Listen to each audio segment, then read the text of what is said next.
সহিহ মুসলিম হাদিসে আসছে নবী করিম সাল্লাল্লাহু আলাইহি সাল্লাম তার কোরবানির পশু জবাই করার সময় তিনি বলেছেন, বিসমিল্লাহ। কোরবানির পশুকে কোন দিকে শোয়াতে হবে? এর উত্তর হলো যে এটা হলো প্রথম কাজ। আর দ্বিতীয় কাজ হলো কোরবানির পশুর খাদ্যনালী, শ্বাসনালী এবং দুই পাশের চিকন দুটি নালী। সুপ্রিয় দর্শক, নিজের কোরবানির পশু নিজে জবাই করা উত্তম। রাসূল আকরাম সাল্লাল্লাহু আলাইহি সাল্লাম তাঁর কোরবানির পশু তিনি নিজে জবাই করেছেন। এর মাধ্যমে ত্যাগের বিষয়টিও খুব ভালোভাবে বাস্তবায়িত হয়।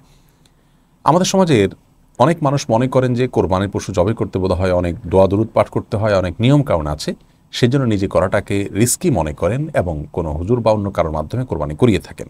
সন্দেহ নেই, অন্য কারোর মাধ্যমে কোরবানি করালেও কোরবানি বিশুদ্ধ হয়ে যাবে, কিন্তু নিজে হাতে করাটা যেহেতু বেশি উত্তম, সেজন্য আজ আমরা খুব সহজে আপনার কোরবানি পশু আপনি কীভাবে জবাই করবেন সে বিষয়টি শেয়ার করবো ইনশাআল্লাহ তাআলা।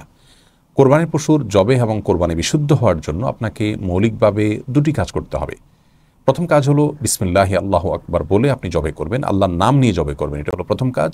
আর দ্বিতীয় কাজ হলো কোরবানির পশুর খাদ্যনালী, শ্বাসনালী এবং দুই পাশের চিকন দুটি নালী এগুলো কাটা গেল কিনা সেটি আপনি নিশ্চিত করবেন।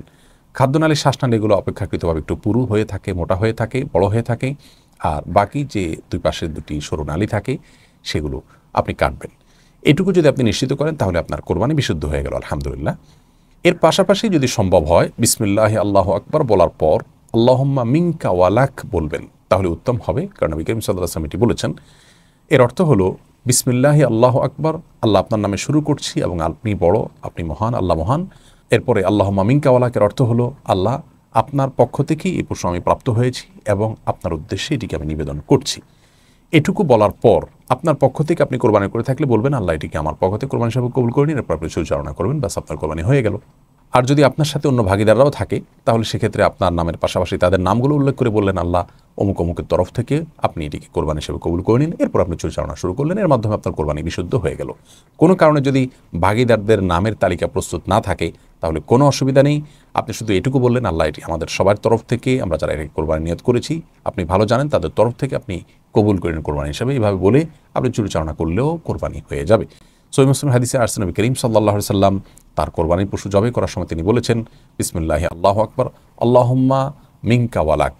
আরও বলেছেন আল্লাহুম্মা তাকাব্বালহু মিন মুহাম্মদ ওয়া মিন আলি মুহাম্মদ ওয়া মিন উম্মতি মুহাম্মদ, যার অর্থ হলো আল্লাহ এই কোরবানির পশুকে আপনি মুহাম্মদের তরফ থেকে, তার পরিবার এবং মুহাম্মদের তরফ থেকে আপনি কবুল করে নিন। ঠিক একইভাবে আমরাও যাদের তরফ থেকে কোরবানি করছি তাদের তরফ থেকে কবুল হওয়ার দোয়া করে এরপরে আমরা পরিচালনা শুরু করলে কোরবানি বিশুদ্ধ হয়ে যাবে। খুবই সহজ। কোরবানির পশুকে কোন দিকে শোয়াতে হবে? এর উত্তর হলো যে কেবলার দিকে পাও দিয়ে শোয়াতে হবে এবং পশুর বাম কাঁধে তাকে ফেলতে হবে, শোয়াতে হবে।